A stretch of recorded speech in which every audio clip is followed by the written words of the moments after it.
Good morning dear student. आज हम पढ़ेंगे फंडामेंटल कॉन्सेप्ट। अलजेब्रा का फर्स्ट चैप्टर है जो क्या है, फंडामेंटल कॉन्सेप्ट। तो फंडामेंटल कॉन्सेप्ट में कुछ हम टर्म्स को पढ़ेंगे, जैसे कि वेरिएबल क्या होता है, कांस्टेंट क्या होता है, कोफिशिएंट क्या होता है, फैक्टर्स क्या होते हैं, एक्सप्रेशंस क्या होते हैं, एक्सप्रेशन क्या होता है, या फिर इक्वेशन क्या होता है। अगर मान लीजिए टर्म्स होते हैं तो मोनोमियल क्या होता है, बायनोमियल क्या होता है, ऐसे ही हम पढ़ेंगे। तो देखिए, सबसे पहले हम पढ़ेंगे कि चैप्टर फर्स्ट में फंडामेंटल कॉन्सेप्ट में variable, factors, terms, constant, coefficient, ये सब टर्म्स पढ़ेंगे, फिर उसके बाद से हम जानेंगे। तो सबसे पहले देखो बेटा, सबसे पहले हम एक एक्सप्रेशन लिखते हैं। एक्सप्रेशन, एक एक्सप्रेशन लिखा, जैसे कि मान लीजिए 3xy + 2x + 4 = +4। ये हमने क्या किया, एक एक्सप्रेशन लिखा। एक्सप्रेशन क्या होता है, जो नंबर्स, जो ये टर्म्स होते हैं उनका सब्ट्रैक्शन हो सकता है, डिवीजन हो सकता है, एडिशन हो सकता है, मल्टीप्लिकेशन हो जाता है। तो देखो इसमें कितने टर्म्स हैं बेटा, देखो इसमें सबसे पहले इसमें 3 टर्म्स हैं, एक ये टर्म्स है, एक ये और एक ये। कितने टर्म्स हैं, 3 टर्म्स हैं। 3 टर्म्स का क्या किया गया है, सम किया गया है, ठीक है। तो अब देखो सबसे पहले हम पढ़ेंगे, देखो ये हम टर्म्स पढ़ेंगे कि वेरिएबल क्या होता है। तो वेरिएबल जो होता है, ये जो देखो एक्स वाई एक्स, ये जो सब हैं, ये जो अलजेब्रिक में लिखे गए हैं एक्स वाई एक्स, ये क्या है, वेरिएबल हैं। तो जो अलजेब्रिक वर्ड्स होते हैं उन्हें हम वेरिएबल कहते हैं। तो हमारा वेरिएबल क्या हो जाएगा, इस एक्सप्रेशन में एक्स हो जाएगा, वाई हो जाएगा। एक्स वाई है, एक्स वाई से मिलके ये टर्म बना है, और ये 2x जो बना है वो बल्कि एक्स वेरिएबल से बन के मिल के बना है। तो हम इसमें कितने वेरिएबल का यूज किए हैं, 2 ही वेरिएबल का। कौन कौन, x और y। तो इसमें वेरिएबल कौन कौन हो जाएंगे, x और y। अब देखो हम पढ़ेंगे कांस्टेंट क्या होता है। कांस्टेंट क्या होता है, तो इस एक्सप्रेशन में देखो कौन कांस्टेंट है। तो कांस्टेंट न्यूमेरल जो होते हैं उन्हीं को हम कांस्टेंट कहते हैं। तो इसमें न्यूमेरल कौन है, 4 है। 4 में देखो कोई वेरिएबल जुटा है नहीं। इस 2 में देखो 2x लिखा है, x एक वेरिएबल आ गया है। 3xy में xy एक वेरिएबल आ गया है। लेकिन जो 4 है, 4 में कोई वेरिएबल नहीं है, तो ये 4 क्या हो जाएगा, कांस्टेंट हो जाएगा। तो 4 क्या है, कांस्टेंट हो गया। नेक्स्ट है आपका जो टर्म्स है वो क्या है, फैक्टर्स। तो अब फैक्टर्स क्या होते हैं, तो देखो ये जो 3x लिखा है, 3x के फैक्टर्स क्या क्या हो जाएंगे। मान लो ये 3xy लिखा हुआ है, सॉरी 3xy, तो इसके जो फैक्टर्स होंगे 3 होंगे, 3 फैक्टर्स होंगे। कौन कौन, 3 होगा, x होगा, y होगा। अगर मान लीजिए यहीं पर हमारा लिखा है 2x, तो 2x के कौन कौन फैक्टर होंगे, एक तो ये 2 होगा जो ये नंबर में लिखा है, न्यूमेरल में लिखा है, और ये जो वेरिएबल है ये इनके फैक्टर्स हो जाएंगे। मान लीजिए अगर मैं कोई नंबर दे दूँ, मान लीजिए मैंने 12 लिखा, 12 को आप क्या लिख सकते हो, 3 × 4 लिख सकते हो। 4 3 जा क्या हो जाएगा, 12 हो जाएगा। ऐसे लिख सकते हो, इसको तुम ऐसे भी लिख सकते हो इंटू। तो इसके जब फैक्टर करोगे तो 3 भी होगा, 4 होगा। मीन्स 12 को 3 से डिवाइड करोगे तब भी अब पूर्णतः क्या हो जाएगा, डिविजिबल हो जाएगा। और ये 4 से जब डिवाइड करोगे तब भी ये डिविजिबल हो जाएगा। तो हम क्या कह सकते हैं, 12 के जो फैक्टर्स आए क्या क्या है, 3 आया, 4 आया, ठीक है। अगर 12 को तुम क्या लिख सकते हो, 2 × 6 भी लिख सकते हो। तो इसको क्या लिख सकते हो, 2 इसका फैक्टर है और 6 भी इसका फैक्टर है। तो कहने का सेंस ये कि अगर 3xy को, अगर 3xy है, ठीक है, तो इसके फैक्टर्स क्या क्या आएंगे, 3 आएंगे, x आएगा, y आएगा। क्यों आएगा, क्योंकि जब इसको तुम 3 से डिवाइड करोगे तो ये डिविजिबल हो जाएगा। देखो 3xy है, अगर तुम इसे 3 से डिवाइड करोगे तो क्या बचेगा, xy बचेगा, मीन्स डिवाइड हो गया। अगर तुम 3xy को क्या करोगे, x से डिवाइड करोगे तो x से x कैंसिल, 3y आ गया। y से करोगे y कैंसिल हो जाएगा, 3x आ जाएगा। तो मीन्स 3xy जो टर्म है उसके कितने फैक्टर्स आए, 3xy इसके फैक्टर होगा, ठीक है। अब देखो कोफिशिएंट क्या होता है, तो जो भी टर्म्स दिए गए रहते हैं तो जो भी अलजेब्रिक लिखा होता है उसको छोड़ने के बाद जो न्यूमेरल होते हैं वही क्या होते हैं, कोफिशिएंट होते हैं। मान लीजिए यहाँ पे हमने एक्सप्रेशन लिखा, एक्सप्रेशन में कितने टर्म्स हैं, 3 टर्म्स हैं, 1 2 3 टर्म्स हैं। अब हम क्या कर रहे हैं, इनको ले रहे हैं, फर्स्ट टर्म को ले रहे हैं 3xy। अब मैं इसमें पूछूं कि इसमें जो कोफिशिएंट है 3xy में वो क्या है, तो हम बोलेंगे कि 3 है। क्यों 3 है, जो कांस्टेंट जो ये न्यूमेरल होगा, ये जो न्यूमेरल है 3 है, xy तो वेरिएबल हो गया, तो वेरिएबल के साथ ये न्यूमेरल 3 है, तो हम 3 को ही क्या कहेंगे, कोफिशिएंट है। मीन्स जो न्यूमेरल होता है, जो नंबर होता है वेरिएबल के साथ, भाई उसका क्या होता है, कोफिशिएंट। अगर मैं पूछूं 2x में कोफिशिएंट क्या है, 2 है। अगर मान लो मैंने कोई कोफिशिएंट लिखा, कोई ऐसे लिख दिया 3z² लिख दिया, तो अब मैं पूछूं कि इस 3z² में कोफिशिएंट कितना है, तो हम क्या बताएंगे, 3 है। ठीक है, तो समझ में आ गया बेटा कोफिशिएंट क्या होता है। अब देखो टर्म्स क्या होते हैं। टर्म जो होता है, एक्सप्रेशन मान लो ये कितने टर्म से मिलके बना है, 1 2 3, कितने टर्म से मिलके बना हुआ है, 3 टर्म्स से मिलके बना है। तो इस एक्सप्रेशन में कितने टर्म्स हैं, 3 टर्म्स है। कौन कौन है, 3xy है, 2x है, 4 है। तो इनको हम कहेंगे एक टर्म, और ये दूसरा टर्म, और ये तीसरा टर्म। 3 टर्म से मिलके ये हमारा एक्सप्रेशन बना है। एक्सप्रेशन क्या होता है, हमने आपको बताया, जब टर्म्स के कॉम्बिनेशन किए जाते हैं, या तो मतलब आप सब्ट्रैक्शन करो, डिवीजन करो, एडिशन करो, मल्टीप्लिकेशन करो, तो जब उनका कॉम्बिनेशन कर लोगे तो क्या होगा, टर्म्स का कॉम्बिनेशन करोगे तो एक्सप्रेशन बनेगा। टर्म्स क्या होते हैं, ये एक टर्म्स है, ये और ये टर्म्स जो होते हैं वो कॉम्बिनेशन होता है न्यूमेरल और वेरिएबल का। जैसे कि इस एक्सप्रेशन में देखोगे तो कौन कौन टर्म है, 3xy एक टर्म है, 2x एक टर्म है, और एक 4 टर्म है। 4 क्या है, कांस्टेंट है। ये क्या है, ये एक टर्म है जो क्या है, वेरिएबल x के साथ है, और इसमें xy है। ठीक है, तो इस एक्सप्रेशन में वेरिएबल कौन कौन है, 2 वेरिएबल हैं, x और y है। कितने टर्म हैं, 3 टर्म्स हैं, एक ये टर्म, एक ये टर्म, एक ये टर्म, 3 टर्म हैं। और कांस्टेंट टर्म कौन सा है, 4 है, जिसमें कोई भी वेरिएबल नहीं रहता है, उसे हम कांस्टेंट टर्म कहते हैं। अगर कोफिशिएंट पूछा जाए इस टर्म का 3xy में, बताइए कोफिशिएंट क्या है, तो 3 हो जाएगा। इसमें अगर पूछा जाए कोफिशिएंट ऑफ x क्या है, तो क्या बताओगे, 2 हो जाएगा।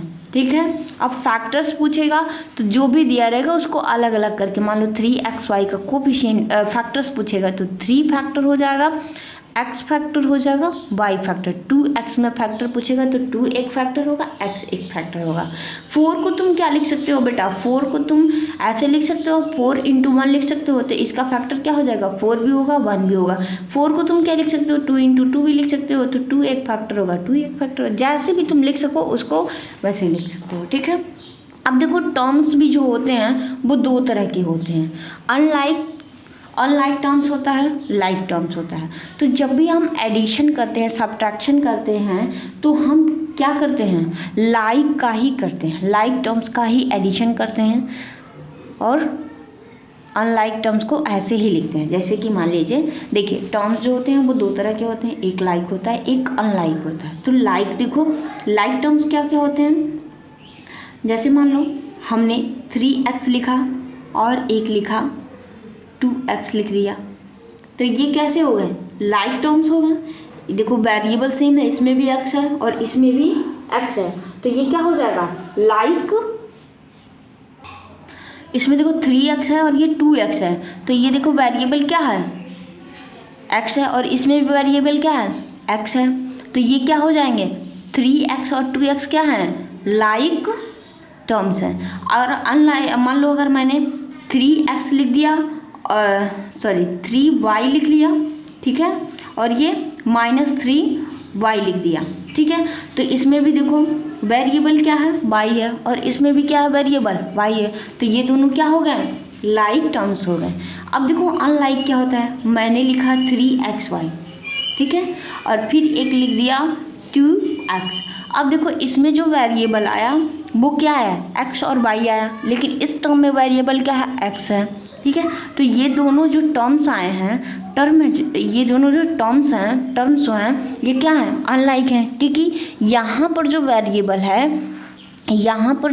है एक्स वाई है और यहाँ पर जो वेरिएबल है केवल एक्स है। तो जब सेम होगा, जब वेरिएबल सेम होंगे तब हम कहेंगे कि लाइक टर्म्स हैं, अदरवाइज वो अनलाइक हैं। देखो यहाँ पर जो वेरिएबल था इन दोनों में एक्स था और इसमें भी एक्स है, तो इनको हम कहेंगे लाइक है। इसमें देखो ये वाई है और इसमें भी वाई है, तो इनको हम कहेंगे कि लाइक है। और ये देखो एक्स वाई है और ये एक्स है, तो ये अनलाइक है। समझ में आया बेटा? तो अब देखो जब भी हम एडिशन करते हैं, तो मान लो अगर मुझे ऐड करना है, मान लो अगर मुझे ऐड करना है 5x एंड 3x को हमें क्या करना है, ऐड करना है। तो हम ऐड करेंगे, तो कैसे ऐड करेंगे, देखो 5x को ऐड करना है 3x में, तो सबसे पहले हम वेरिएबल को देखेंगे, टर्म्स को देखेंगे, क्या वो लाइक टर्म है कि नहीं। तो देखो ये 5x और ये 3x इसमें भी वेरिएबल है और इसमें भी ये वेरिएबल है, तो ये दोनों टर्म्स हैं ये कैसे हैं, लाइक हैं। तो हम क्या करेंगे, इनको ऐड कर देंगे न्यूमेरल को, तो 5 और 3 कितना हो जाएगा बेटा, 8 हो जाएगा। तो और इसके साथ क्या करेंगे, इस वेरिएबल को लगा देंगे, तो इन दोनों का सम जो आएगा 5x प्लस 3x कितना आया, 8x आ गया।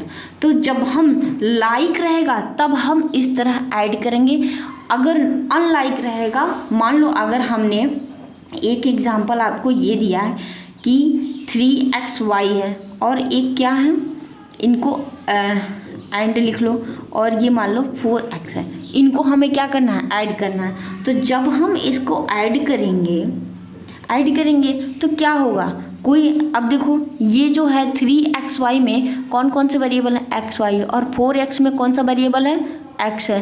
तो ये जो दोनों टर्म है, ये टर्म और ये टर्म क्या हुआ, अनलाइक हुआ, अनलाइक टर्म्स हैं, तो अनलाइक टर्म्स को हम ऐड नहीं कर पाएंगे, तो हम लोग इतने पे ही छोड़ देंगे। ठीक है, जब लाइक होगा तभी हम करेंगे। यही चीज़ फॉलो होता है सब्ट्रैक्शन में। अगर सब्ट्रैक्शन करना हो, मान लो अगर यहीं पर सब्ट्रैक्ट करना हो 5x में से 3x को, तो 5x में से 3x को हटाते तो हम 2x पा जाते हैं। अब यहीं पर यहाँ पर सब्ट्रैक्शन करना होता, तब देखो देखते कि लाइक है तब जाके सब्ट्रैक्ट करते, अदरवाइज नहीं कर सकते। अब मान लो अगर तुम्हारा हो कैसे हम मल्टीप्लाई करते हैं, देखो कैसे हम मल्टीप्लाई करते हैं, देखो बेटा कैसे हम मल्टीप्लाई करते हैं। मान लो अगर ये 3x है, इसको मल्टीप्लाई करना है 2x में, तो मल्टीप्लाई हम कैसे करते हैं, तो देखो सबसे पहले हम नंबर जो ये नंबर में दिए गए हैं इनको मल्टीप्लाई, 3 2 क्या हो जाएगा 6। अब देखो यहाँ पर एक वेरिएबल है x और यहाँ पर भी एक वेरिएबल है x, तो कितने हो गए, एक x ये और एक x ये, कितने हो गए 2x हुए ना, तो x इंटू क्या करोगे x, कितने टाइम्स होगा 2 टाइम्स हो गया ना, तो 6 इंटू x स्क्वायर कर देंगे। ठीक है, अगर मुझे मल्टीप्लाई करना होता 3x स्क्वायर इंटू 3x ऐसे होता। तो अब मान लो अगर हम इनको मल्टीप्लाई करेंगे तो 3 3 जा क्या हो जाएगा 9। अब इसको मल्टीप्लाई करोगे x स्क्वायर, अब ये कितना है x है, इनको मल्टीप्लाई करो। अब देखो इनकी पावर को ऐड कर देते, यहाँ पर 1 पावर था और यहाँ पर 1 पावर था, तो 1 और 1 कितना हो गया 2 हो गया। जब हम मल्टीप्लाई करते हैं तो पावर्स को ऐड कर देते हैं जब सेम वेरिएबल होता है तब। ठीक है, अगर सेम वेरिएबल नहीं है तो तब हम ऐड नहीं करते हैं। तो इसमें भी देखो ये भी x है और ये भी x है, यहाँ पर x का पावर 2 है और यहाँ पर x का पावर कितना है, कुछ नहीं है, तो 1 है। तो हम क्या करेंगे 9 और ये x को क्या करेंगे x लिखेंगे और इनके पावर को ऐड कर देंगे, तो 2 + 1 कितना हो जाएगा 3। अब मान लो मैं एक और एग्जाम्पल ले लूँ, ऐसे अगर मल्टीप्लाई करना हो, थर्ड एग्जाम्पल कि मान लो 4xy होता है, इसमें हम मल्टीप्लाई करना चाहते हैं 3x का। ठीक है, तब हम मल्टीप्लाई कैसे करेंगे, तो सबसे पहले हम नंबर्स का मल्टीप्लाई कर लेते हैं, तो 4 3 जा क्या हो जाएगा 12। अब देखो ये xy इंटू x वेरिएबल का हमें मल्टीप्लाई करना है। अब देखो यहाँ पे x का पावर 1 है, y का पावर 1 है और यहाँ पे 1 है, तो यहाँ पर x है तो x के पावर के साथ क्या करेंगे ऐड कर देंगे, और y यहाँ पर है तो यहाँ पर कुछ नहीं है तो हम उतना ही रहने देंगे। 12 यहाँ पे 1 है और यहाँ पर 1, तो 1 1 कितना हो जाएगा x का स्क्वायर, और यहाँ पे 1 है तो यही रहेगा। ठीक है, अब देखो डिवीज़न कैसे करते हैं बेटा, मान लो डिवीज़न करना हो तो कैसे करोगे। मान लो अगर 3x है, ठीक है, अगर मुझे इसे डिवाइड करना हो यक्स से, ठीक है, तब हम कैसे करेंगे, तब हम क्या करते हैं, इस टाइप के जब हम मल्टीप्लाई करते हैं तो पावर्स को ऐड करते हैं, जब हमें डिवाइड करना होता है, डिवीज़न करना होता है, तो पावर्स को क्या करते हैं, सबट्रैक्ट करते हैं। तो अब देखो हम क्या करेंगे, यहाँ पे इसका यहाँ पे इस वेरिएबल के सामने कुछ नहीं लिखा था तो मतलब 1 है, 1 इसका कोफिशिएंट है। अगर मान लो अगर x लिखा है, अगर मैं पूछूं कि इसका कोफिशिएंट बताओ तो क्या होगा कोफिशिएंट, इसके सामने अगर कुछ नहीं लिखा है तो 1 है, 1 इसका क्या हो जाएगा, कोफिशिएंट हो जाएगा। तो जब 3 को 1 से डिवाइड करोगे तो क्या होगा, 3 आएगा। अब देखो x के पावर 1 है और यहाँ पर भी x का पावर 1 है, तो जब तुम 1 में से 1 को सब्ट्रैक्ट करोगे तो क्या होगा, x यहाँ पर x लिखोगे और 1 में से 1 को जब सब्ट्रैक्ट करोगे तो क्या होगा, x का पावर 0 होगा। अगर कोई भी नंबर हो उस पर पावर 0 है तो उसका वैल्यू कितना होगा, 1 होता है। तो अब इसकी वैल्यू कितनी हो गई है, 1 हो गई है, तो ये क्या हो जाएगा, 3 × 1 कितना आएगा, 3 आएगा। करेक्ट है। अगर मान लो अगर ये तो फर्स्ट एग्जांपल, सेकंड एग्जांपल मान लो अगर ये 3xy होता है, इसे हमें डिवाइड करना होता किससे, 3y से, मान लो 3y से हमें डिवाइड करना होता, तब हम क्या करते हैं, तो न्यूमेरल को न्यूमेरल से डिवाइड करो पहले। इसमें क्या है, कोफिशिएंट क्या है, 3 और इसका कोफिशिएंट 3, तो 3 को 3 से डिवाइड करोगे क्या होगा, 1 होगा। अब xy और y ये वेरिएबल वाले को डिवाइड करो, कैसे क्या करोगे, अब देखो x का पावर लिखोगे, ठीक है, यहाँ पे 1 पावर है, 1 लिख लो, इसमें कुछ नहीं है तो कुछ नहीं सब्ट्रैक्ट करेंगे। अब y लिखो, y का पावर क्या है, 1, और यहाँ पर y का पावर क्या है, 1, तो यहाँ पर देखो डिवीज़न है बेटा। तो क्या बताएं अभी हम आपको, जब डिवीज़न होता है तो क्या करते हैं, सब्ट्रैक्ट करते हैं। तो यहाँ पर भी 1 पावर है, यहाँ पर भी, तो कितना -1 करोगे, कितना आएगा, 1 × x का कोई नहीं तो 1, ठीक, और 1 में से 1 जाएगा, y का पावर क्या हो जाएगा, 0। अब y का पावर 0 है, हमने क्या बताया, किसी भी वेरिएबल पे, किसी भी नंबर पे या फिर वेरिएबल पे, अगर मान लो ये 3 पावर 0 है, इसका वैल्यू क्या होगा, 1 होता है। मीन्स कोई भी नंबर हो उस पर पावर 0 होगा तो उसकी वैल्यू क्या होगी, 1 होगी। तो y का कोई भी वैल्यू हो सकता है, y वेरिएबल है, वेरिएबल का मतलब क्या होता है, y की वैल्यू क्या हो सकती है, 1 हो सकती है, 2 हो सकती है, 3 हो सकती है, कुछ भी हो सकती है। तो मतलब कुछ भी पे पावर 0 है तो मीन्स उसका क्या वैल्यू होगा, 1 वैल्यू होगा। तो इसकी क्या हो जाएगी, x आ जाएगा। 1 का मल्टीप्लाई करोगे, 1 × x लिखो और फिर क्या कर लोगे, यहाँ पे 1 हो जाएगा और ये x आ जाएगा, ठीक है। तो ये होता है डिवीज़न और ये होता है मल्टीप्लिकेशन, और ये हमारा एडिशन सब्ट्रैक्शन कैसे करते हैं, अनलाइक कैसे होता है। अब देखो पॉलिनोमियल क्या होता है बेटा, पॉलिनोमियल जो होता है वो 1 वेरिएबल का भी होता है। 1 वेरिएबल का पॉलिनोमियल क्या होता है, 2 वेरिएबल का पॉलिनोमियल क्या होता है। तो देखो पॉलिनोमियल जो होता है, मैं दिखाऊँ बुक में जो पॉलिनोमियल लिखा है, देखो पॉलिनोमियल इन 1 वेरिएबल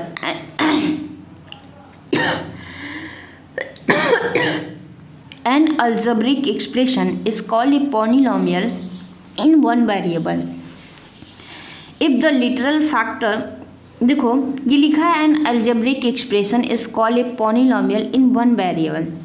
अभी हमने आपको अलजेब्रिक एक्सप्रेशन के बारे में बताया। अलजेब्रिक एक्सप्रेशन क्या होता है, ये जो होता है यही अलजेब्रिक एक्सप्रेशन होता है। क्यों हमने बताया कि ये अलजेब्रिक एक्सप्रेशन होता है, अलजेब्रिक एक्सप्रेशन में क्या होता है, कॉम्बिनेशन होता है टर्म्स का, ठीक है। मीन्स एडिशन हो सकता है, सब्ट्रैक्शन, मल्टीप्लिकेशन, डिवीजन, कुछ भी हो सकता है। हमने यहाँ पे एडिशन का यूज़ किया। तो ये अलजेब्रिक एक्सप्रेशन है, तो इसमें कितने वेरिएबल हैं, 2 वेरिएबल हैं। तो अगर 2 वेरिएबल हैं तो इनको हम क्या कहेंगे, 2 वेरिएबल का एक पॉलिनोमियल है, ठीक है। 2 वेरिएबल का अगर यहाँ एक्स वाई ना हो करके अगर कोई ऐसा मैंने टर्म लिख दिया होता, मान लीजिए अगर हम ऐसे लिखे होते हैं कि अगर कोई हमने 3x + 2 लिखा होता, तो इसमें देखो कितने वेरिएबल हैं। ये भी तो एक एक्सप्रेशन है जिसमें 2 टर्म्स हैं। कितने टर्म्स हैं, 2 टर्म्स हैं। ये जो अलजेब्रिक एक्सप्रेशन लिखा गया इसमें कितने टर्म्स हैं, फर्स्ट टर्म और ये सेकेंड टर्म, 2 टर्म्स हैं बेटा, 2 टर्म्स हैं और कितनी वेरिएबल हैं, 1 वेरिएबल है। तो इसको हम कहेंगे क्या कि ये पॉलिनोमियल है 1 वेरिएबल का। अगर मान लो ये 3xy + 2x + 4 लिख दिया होता तो इसमें कितने टर्म्स हैं, 1 2 3 टर्म्स हैं और कितने वेरिएबल हैं, 1 2, एक x है और एक y है, इसमें देखो x, तो कितने वेरिएबल हुए हैं, 2 वेरिएबल का। तो ये जो हमारा एक्सप्रेशन हो जाएगा ये कितने वेरिएबल का है, 2 वेरिएबल का है और कितने टर्म्स हैं, 3 टर्म्स हैं और इसमें 1 वेरिएबल का है और 2 टर्म्स हैं। तो हम कह रहे हैं क्या, N algebraic expression is called a polynomial in 1 variable if literal factors of each term positive power of the variable. जो ये वेरिएबल है उसका जो पावर है वो हमेशा पॉजिटिव होना चाहिए। पॉजिटिव मीन्स क्या, या तो 0 हो जाए, 1 हो जाए, 2 हो जाए, 3 हो जाए, ऐसे हो, निगेटिव नहीं होना चाहिए। जैसे कि यहाँ देखो, यहाँ पे जो x का पावर है वो कितना है, 1 है और यहाँ पर x का पावर 0 कर सकते हैं। x पावर 0 की वैल्यू क्या है, 1 होती है। तो तुम इसको क्या लिख सकते हो, 2 × 1 लिख सकते हो, मीन्स 2 लिख सकते हो। तो वही चीज़ लिखा गया है, ठीक है। तो यहाँ पर जो x का पावर होना चाहिए वो 0 1 2 मीन्स पॉजिटिव होना चाहिए, निगेटिव नहीं होना चाहिए। तो ये देखो ये 1 वेरिएबल का 1 वेरिएबल है तो इसे हम कहेंगे कि पॉलिनोमियल है 1 वेरिएबल का। इसमें देखो x का पावर 1 है, y का भी पावर 1 है, यहाँ पर भी है, तो पॉजिटिव है ना, तो इसे हम कहेंगे कि जो ये पॉलिनोमियल है वो 2 वेरिएबल का है। अगर मान लो हमने 3x² + 2 लिखा होता तो ये क्या है, 1 वेरिएबल का है। इसमें कितने वेरिएबल हैं, 1 वेरिएबल हैं, x केवल 1 वेरिएबल है, लेकिन पावर इसका कितना है, 2 है।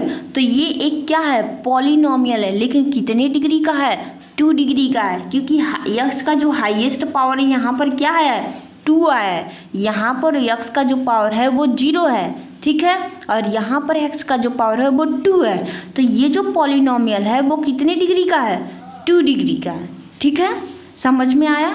हमेशा जब भी हम पॉलिनोमियल में डिग्री देखते हैं तो हाईएस्ट देखते हैं। तो यहाँ पर x पावर 0 है, यहाँ पे x पावर 2 है, तो जब हम पूछेंगे कि हाईएस्ट डिग्री बताओ इस पॉलिनोमियल की, तो कितना बताओगे, 2 बताओगे, ठीक है। समझ में आया। तो ये जो पॉलिनोमियल है ये 1 वेरिएबल का 2nd डिग्री वाला पॉलिनोमियल है और इसमें 1 डिग्री का 2 वेरिएबल वाला पॉलिनोमियल है। इसमें 1 डिग्री का 1 वेरिएबल का पॉलिनोमियल है। अब देखो इसमें कितने टर्म हैं, 2 टर्म्स हैं, तो इसे हम कहेंगे बाइनोमियल। अब जिस भी एक्सप्रेशन में अगर कोई हमारा ये जो होता है मोनोमियल क्या होता है, देखो अगर किसी भी एक्सप्रेशन में मान लो अगर हमने 3x लिखा, मोनोमियल में क्या होता है, मोनोमियल्स में क्या होता है, केवल 1 टर्म्स होते हैं। हमने एक एग्जांपल लिया 3x, ये क्या हो गया, ये हमारा 3x केवल एक ही, इस एक्सप्रेशन में केवल एक ही टर्म है, तो ये हमारा मोनोमियल हो गया। अगर दूसरा एग्जांपल लिखें तो 4, ये कांस्टेंट है, ये भी तो एक टर्म है, कांस्टेंट भी एक टर्म होता है, तो ये भी हमारा क्या हो गया, एक एग्जाम्पल हो गया मोनोमियल का। अगर मैं तीसरा एग्जाम्पल लिखूँ 3xy, ये भी तो एक टर्म है, तो ये भी हमारा मोनोमियल। जब एक ही टर्म केवल हो तो उसे हम मोनोमियल कहेंगे। और बाइनोमियल क्या होता है, बाइनोमियल्स जो होते हैं, बाइनोमियल्स में 2 टर्म्स होते हैं, 2 टर्म्स होता है। जैसे कि मान लीजिए एक एग्जाम्पल लिखा है 3x +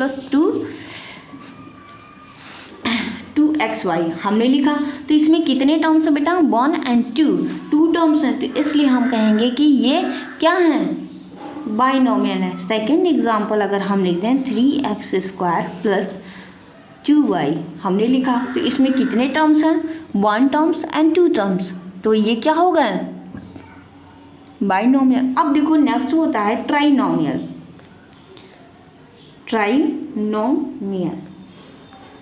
ट्राइनोमियल्स में क्या होता है कि 3 टर्म्स हो जाते हैं। मान लो अगर मैंने एक एग्जांपल लिख दिया, ये लिख दिया x +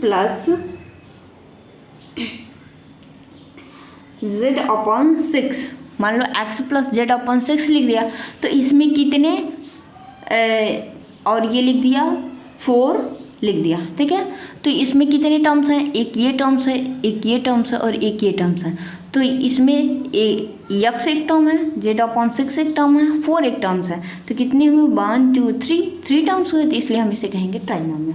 तो मोनोमियल में क्या होता है, ओनली 1 टर्म्स होते हैं। बाइनोमियल में क्या होता है, 2 टर्म्स होते हैं। ट्राइनोमियल में क्या होता है, 3 टर्म्स होते हैं। तो समझ में आ गया बेटा, ठीक। तो अगर आप ये हमारा इस चैप्टर का चैप्टर नंबर 1 फंडामेंटल कॉन्सेप्ट और चैप्टर नंबर 2 फंडामेंटल ऑपरेशंस का ये हमारा इंट्रोडक्शन क्लास रहा। आप लोग इसे समझ लीजिए। नेक्स्ट लेक्चर से हम एक्सरसाइज सॉल्व करेंगे। एक्सरसाइज फर्स्ट जो भी फंडामेंटल कॉन्सेप्ट पे है वो हम सॉल्व करेंगे, ठीक है। अगर आप लोग को इसमें कोई समझ ना आया हो कि बाइनोमियल, ट्राइनोमियल या फिर मोनोमियल क्या होता है या फिर एक्सप्रेशन पॉलिनोमियल क्या होता है, तो आप मुझसे कमेंट में पूछ सकते हैं। और आप लोगों को अगर मेरा वीडियो पसंद आया तो प्लीज़ लाइक एंड सब्सक्राइब कीजिए और इसे शेयर भी कीजिए। थैंक यू, धन्यवाद।